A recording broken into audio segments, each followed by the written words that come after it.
वालेकुम। आप देखें हैं नाइन बदर इंटरनेशनल और मैं हूं नसीर जर्मनी के स्टूडियो से।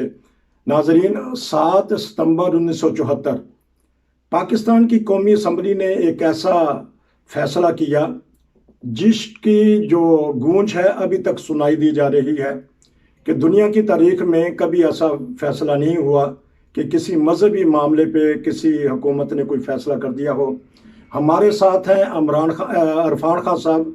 वो बताएंगे क्योंकि वो 50 साल से यूरोप में है, जर्मनी में है, कि आया किसी हुकूमत को या किसी असम्बली को ये अख्तियार है कि किसी को मजहबी बिना पर कोई शिकरार दे दिया जाए। जी अस्सलाम वालेकुम। हाँ जी, बताइएगा। कोई आपने तो माशाल्लाह पूरी दुनिया देखी या मुताला किया आपने, और जर्मनी में भी काफ़ी देर से हैं, तो ये जो पाकिस्तान की कौमी असम्बली का फैसला था। जी देखिए, ये फैसला जो है, एक तो ये है कि सारी दुनिया अब इस तरफ आ चुकी है, इस बात को तस्लीम करती है कि मजहबी मामलात को में किसी हुकूमत को अमल दखल नहीं होना चाहिए। हर मजहब जो है वो हर इंसान की अपनी चॉइस है और वो जिस मजहब पर चाहे अमल करे और जिस तरह चाहे अमल करे। मजहबी आज़ादी का जो कानून है वो भी अब सारी दुनिया तस्लीम करती है, और मगरबी ताकतें तो बहुत एक अरसे से इन बातों को तस्लीम कर रही है। जो गो इनमें भी एक जमाने में ये लड़ाई मजहबी लड़ाइयाँ रही हैं, लेकिन बहरहाल उससे इन्होंने सबक सीख लिया और अब हर मुल्क और हर जगह जो है वो मजहबी आज़ादी का हक जो है वो तस्लीम किया जाता है, और रियासत जो है वो मजहब के मामलात में दखल नहीं देती। ये पाकिस्तान की असम्बली ने जो फैसला किया था ये भी एक सियासी फैसला था। मैं ये बात अब हर मतलब अक्सरियत इस बात को तस्लीम कर रही है कि ये एक सियासी फैसला था जो बाज़ हालात की वजह से किया गया। इसकी तस्दीक जो है वो डॉक्टर मुबशर हसन ने भी की, जो वजीर खजाना थे उस जमाने में भुट्टो साहब के, और उन्होंने भी ये बात टीवी पर कही कि ये बास मुहरकात है जिनकी वजह से ये एक सियासी फैसला था जो भुट्टो साहब ने किया था। उसकी तफसील वो उन्होंने बयान नहीं की। वो कहते थे कि भाई मैं इसकी तफसील बयान नहीं कर सकता, ये अभी तक बात खुफिया ही है और मैं अपने पे इल्जाम नहीं लेना चाहता, लेकिन ये है कि ये एक सियासी फैसला था। इसी तरह जिस बंदे ने ये फैसला किया, जुल्फकार अली भुट्टो साहब, उनके आखिरी वकील जो थे वो अब्दुल हफीज लाखो थे, जिनके पास उनके तमाम मुकदमात की फाइल्स थी, और उसमें उन्होंने ये अपने एक इंटरव्यू में, जंग में वो इंटरव्यू छपा था, ये बात का जिक्र किया था कि मैंने भुट्टो साहब ने अपने इस फैसले पे वो नादम थे। एक गुफ्तगू के दौरान उनके साथ इस वाक़े का जिक्र आया तो वो उन्होंने इसको तस्लीम किया कि भाई ये हमसे गलती हुई और हम इसको, मुझे इक़्तिदार का मौका मिला तो मैं इसको दुरुस्त करूंगा। तो ये वक़्त ने भी ये साबित किया कि ये एक सियासी फैसला था जिसका पाकिस्तान को नुकसान पहुंचा। जो भी इज्तिमाई फैसले या किए जाते हैं उनके असरात देखने चाहिए कि उसके असरात क्या निकले। आया वो कौम को, उससे कौम को फायदा पहुंचा या उससे कौम को नुकसान पहुंचा। और ये जो 74 का फैसला है इससे कौम को जो है ज्यादा नुकसान हुआ, मजहबी लिहाज से भी, माशी लिहाज से भी और माशरती लिहाज से भी। आप देख लें कि इस कदर फिरके पाकिस्तान में बन गए हुए, 74 से पहले इतने फिरके पाकिस्तान में नहीं थे, या फिरकों ने इस तरह जोर नहीं पकड़ा हुआ था। अब तो बिल्कुल सोसाइटी जो है वो एक दूसरे के खिलाफ खुलेआम और खुले मतलब एक दूसरे की तकरीरें करते हैं, एक दूसरे के खिलाफ है, एक दूसरे की मसाजिद में दाखिल नहीं होने देते। वरना पहले मुसाफिर राह जाती मस्जिद के अंदर नमाज पढ़ लेता था कि जो भी मस्जिद, लेकिन मसाजिद के ऊपर बाहर लिखा हुआ था कि फलाने फिरके के लोग इसमें दाखिल ना हो, कि फलाने फिरके के लोगों के लिए मस्जिद मखसूस है। तो इसकी ये माशी तौर पर जो है पाकिस्तान, मजहबी तौर पर भी और माशी तौर पर भी पाकिस्तान को इसका नुकसान हुआ, और अब लोग इसको रियलाइज कर रहे हैं। अब एक वाहिद जमात है खत्म नबूवत वाली, मुखालिफ यकीनन है, ऐसे लोग मौजूद हैं जो इस बात को अभी भी गलत समझते हैं, अकीदा खत्म नबूवत के कायल है, लेकिन वो दूसरे को जिंदा देने का हक जो है वो तस्लीम करते हैं। लेकिन एक वाहिद जमात है खत्म नबूवत के नाम पर बनी, उन्होंने लॉयर्स एसोसिएशन भी बनाई हुई है, स्टूडेंट्स एसोसिएशन भी बनाई हुई है, क्योंकि उनकी रोटी से वाबस्ता है। वो ये शोर डाल के खत्म नबूवत का हर जगह इजलासात करके, खत्म नबूवत के नाम पे जलसे करके, वहां पे संदूकचियां रख के चादरें फैला के बैठ जाते हैं और पैसा कमाते हैं। तो इससे ये है कि पैसा कमाया जा रहा है, बाद लोगों के पेट भर रहे हैं, बाद लोगों की ये है कि भाई अपनी मजहबी जमातें जो है वो चल रही हैं, और इससे ज्यादा और कोई इसका फायदा जो है वो पाकिस्तान को नहीं हुआ। तो इसका मतलब कि फिरका वारायत जो अरूज पे पहुंची है इस फैसले के बाद पहुंची है, और पाकिस्तान में यकीनन इस फैसले के बाद देखें फिरका वारियत फिरके दो ही थे पाकिस्तान में, जिनमें अब शिया और सुन्नी, और उन दोनों के दरमियान भी आम तौर पर एक दूसरे के साथ सुलह सफाई के साथ रहा जाता था। एक सुन्नी जो है शियों में शादी कर लेते थे, शिया सुन्नियों में शादी कर लेते थे।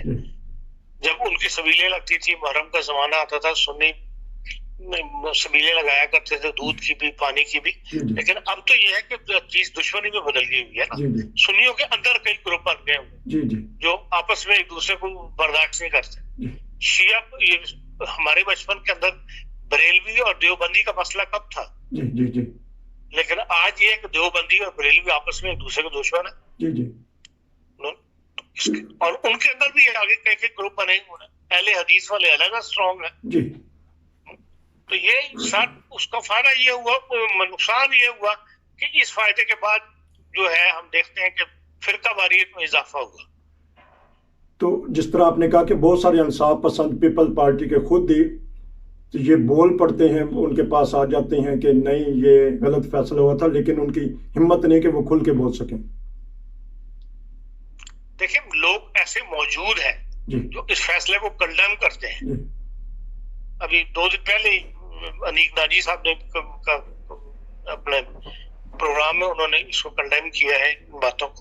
तो ऐसे लोग, पढ़ा लिखा तबका जो है सारा, ऐसे मैंने कहा ना कि अकीदे के लिहाज से वो मुमकिन है गलत समझते हो लोगों को, लेकिन वो इस किस्म के जो इस फैसले के बाद इस फैसले को जो रुख दे दिया गया है कि भाई एमजीओ के लिए दुकानों के दरवाजे बंद हैं, शॉपिंग ना करें।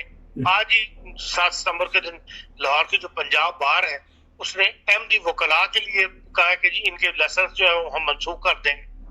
मतलब मैं एमडी वकील नहीं बन सकता। अच्छा। अब आप पाकिस्तान का आइन तो सिर्फ ये कहता है कि सदर नहीं हो सकता, ये चीफ जस्टिस नहीं हो सकता, लेकिन ये तो हर दरवाजा जो है वो उसको बंद करना चाहते हैं इस फैसले के नतीजे में।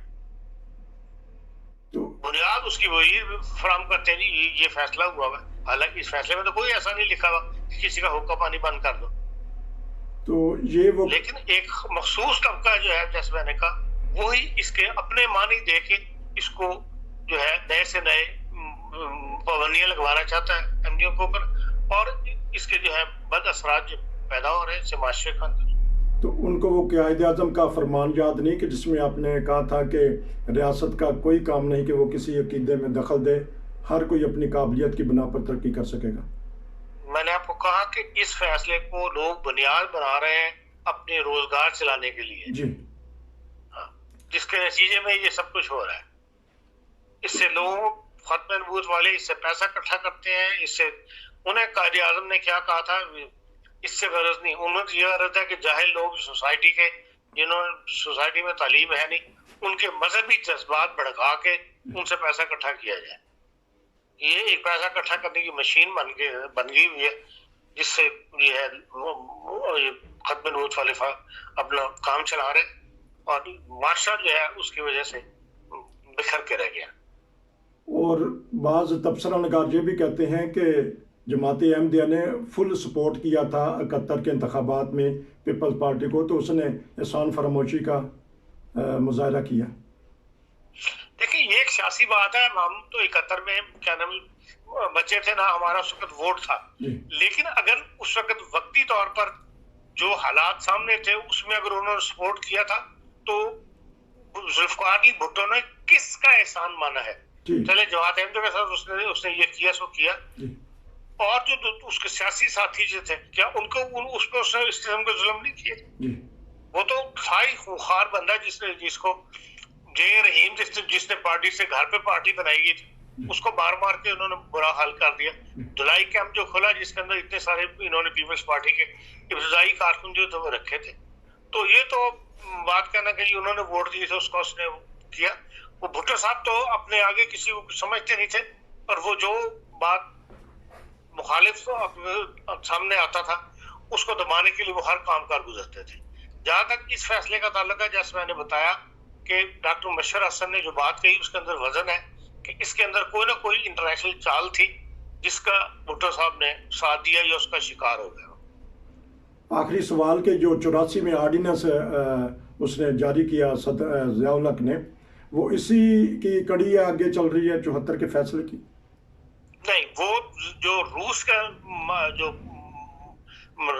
ने जो अफगानिस्तान के अंदर उसकी आमद हुई थी, उस वक्त इनको मुजाहिदीन तैयार करने थे और इनको ऐसे लोग चाहिए थे जो ज्यादा से ज्यादा मुजाहिद बनकर वहां जाके लड़े, और उसके लिए उन्होंने जज्बा जिहाद लोगों में बेदार करना था। जिहाद की अपनी तशरीह जो थी वो लोगों में फैलानी थी और लोगों को मजहबी जज्बात जो उन्होंने भड़काने थे पहले लोगों के, और उसकी वजह से उसने ज़ियाउल हक ने जो ये ऑर्डिनेंस जो है वो नाफिज किया, ताकि इससे लोग खुश होंगे और लोग मेरी तरफ आएंगे, जो मैं कहूंगा मेरी बात को मानेंगे, जो मैं समझता हूँ।